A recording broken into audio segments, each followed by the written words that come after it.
खबर आ रही है प्रतापगढ़ से, जहां अपर जिला जज प्रयागराज परवेज अख्तर साहब के द्वारा बहुत शानदार स्पीच बच्चों के भविष्य को लेकर दिनांक 24/5/2026 को आयशा पब्लिक स्कूल सराय भीमसेन माधानता के प्रांगण में पेरेंट्स टीचर मीटिंग का आयोजन किया गया।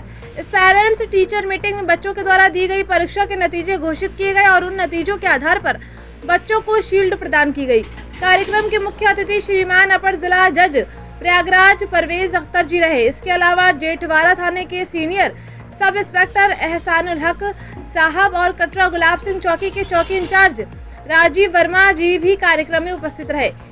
कार्यक्रम के मुख्य अतिथि परवेज अख्तर जी और विद्यालय की प्रबंधक अशफाक अहमद ने कक्षा में प्रथम, द्वितीय और तृतीय आने वाले बच्चों को शील्ड देकर उत्साहवर्धन किया।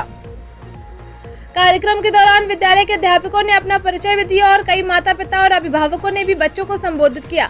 श्री परवेज अख्तर साहब ने अपने उद्बोधन में शिक्षा के महत्व पर प्रकाश डाला और बच्चों को आगे बढ़ते रहने के लिए प्रेरित किया। कार्यक्रम के अंत में प्रबंधक अशफाक अहमद ने सभी का धन्यवाद ज्ञापित किया। कार्यक्रम का संचालन प्रधानाचार्य आशीष दीक्षित ने किया। इस अवसर पर विद्यालय के सभी अध्यापक Tripti ma'am, Sulochana ma'am, Varsha ma'am, Rukhsar ma'am, Alqama ma'am, Vakil sir, Ibrar sir, Imran sir, Vaikalp sir उपस्थित रहे। देखिए ये रिपोर्ट जिला संवाददाता प्रभाकर राय के साथ।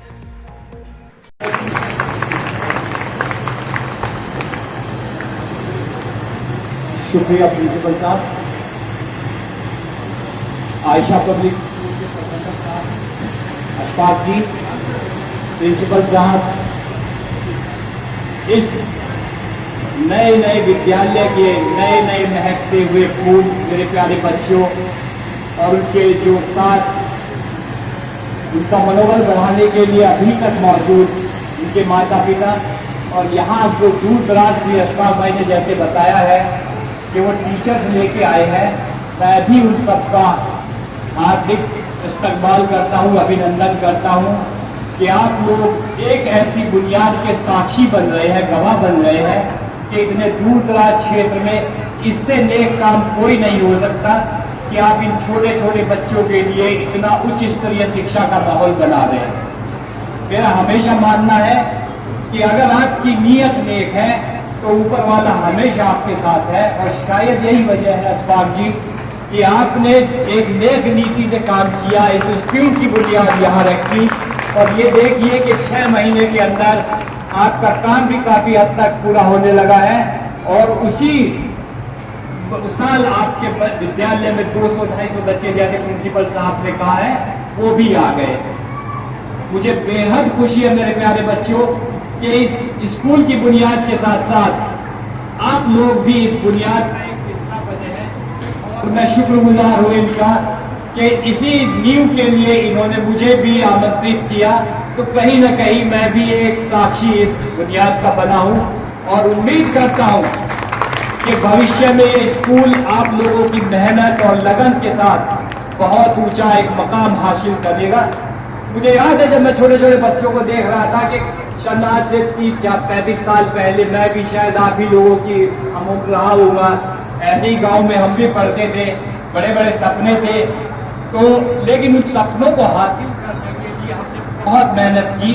तब गांव में ये सब सुविधाएं नहीं होती थी जो आज आपको मिल रही है। हमें तो लाइट तक मैसर नहीं होती थी, शायद हम लोगों तो दिया लालटेन में पढ़ने वाले लोग थे 10वीं की। फिर उसके बाद जैसा इन्होंने कहा मैं भी अलीगढ़ में पढ़ा हूँ, क्योंकि एक ख्वाब होता था कि कहीं कुछ बनना है तो ऊंचा जाना ही पड़ेगा और उसके लिए मेहनत हमने वहीं से शुरू की। लोकल लेवल पे, स्थानीय लेवल पे तब इतनी सुविधाएं नहीं होती। मेरा कहने का मत सिर्फ ये है कि देखिए तालीम की आप अहमियत को जरूर समझिए। आपके पास दुनिया में कुछ भी है, कितनी मालो दौलत है, अगर तालीम नहीं है तो आपके पास कुछ भी नहीं है, क्योंकि तालीम का दरिया और समंदर जिसके पास नहीं है तो समझिए कि वो जैसे आया था वैसे ही वापस लौट गया।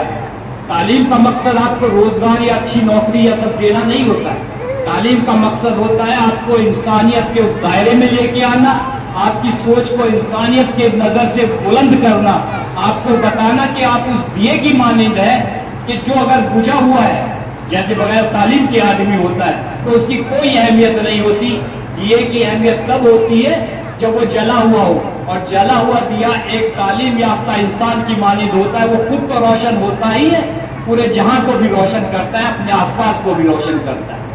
और ये जिम्मेदारी है माँ बाप की कि हर नस्ल, अगले आने वाली नस्ल की वो कैसे परवरिश कर रहे हैं, किस तरह की उनकी बुनियाद डाल रहे हैं, उसके जिम्मेदार हम सभी होते हैं। मैं फिर दोबारा अशफाक भाई को बहुत बहुत बधाई देता हूं कि उन्होंने अपनी तरफ से अपने इलाके में ये जो शमा रोशन की है, ये तालीम की जो उन्होंने बुनियाद डाली है, अल्लाह पाक इनके नेक इरादों को खूब कामयाब करे और कामयाब करे उन माँ बाप के इरादों को भी जो अपने बच्चों को यहाँ तक लेके आए। दिक्कतें हो सकती है, परेशानी हो सकती है कि कई बार हम जानते हैं कि आर्थिक तंगी होती है, नहीं दे पाते तालीम, लेकिन इरादे अगर आपके फौलादी है तो यकीन मानिए दुनिया में कोई भी चीज आपको रोक नहीं सकती। ये मेरा बिल्कुल अंदर से एक वो यकीन है, दृढ़ यकीन। और मैं आप लोगों से यही कहूंगा कि बात एक वक्त का खाना भले ही कम कर दीजिए, लेकिन अपने बच्चों की तालीम में कभी कोई कटौती मत कीजिए, क्योंकि यही वो चीज है जो आपको माँ बाप होने का हक और हुकूक बताएगी, यही बताएगी। जिम्मेदार माँ बाप होना ये नहीं है कि बच्चे पैदा किए और छोड़ दिए और जाओ तुम अपना देखो और हम अपना देखते हैं, ये माँ बाप के हुकूक नहीं है। आप इस्लामी एतबार से या दुनियावी एतबार से, जिस एतबार से भी चीजों को समझिए, लेकिन जिम्मेदारी माँ बाप की ही होती है कि वो बुनियाद डाले बच्चे में तालीम की। और फिर इस जैसे विद्यालय अगर आपको मिल जा रहे हैं तो ये आप लोगों के लिए एक, मैं ये कहता कि ऊपर वाले का एक बहुत बड़ा वो ब्लेसिंग है जिसे कहते हैं। आपके इतने अच्छे प्रिंसिपल साहब जो लखनऊ से आ रहे हैं, दार्जिलिंग और कहां से इन्होंने जो टीचर्स बताए हैं, वो ऐसी मैं इंटीरियर एरिया में आ रहे हैं, तो वाकई आप लोगों के ऊपर ये ऊपर वाले का एक बहुत करम है। तो इसको एंजॉय कीजिए, इसको आप अच्छे से इसका फायदा लीजिए। और इन्हीं शब्दों के साथ मैं आपके अच्छे मुस्तकबिल की अल्लाह पाक से दुआ करते हुए आपकी इजाजत चाहूंगा। और सबको मैं जहां इस विद्यालय के प्रबंधक और बाकी मैनेजमेंट, इंतजामिया कमेटी जो भी है, उन सबको भी मैं अपनी तरफ से बहुत बहुत बधाई देता हूं।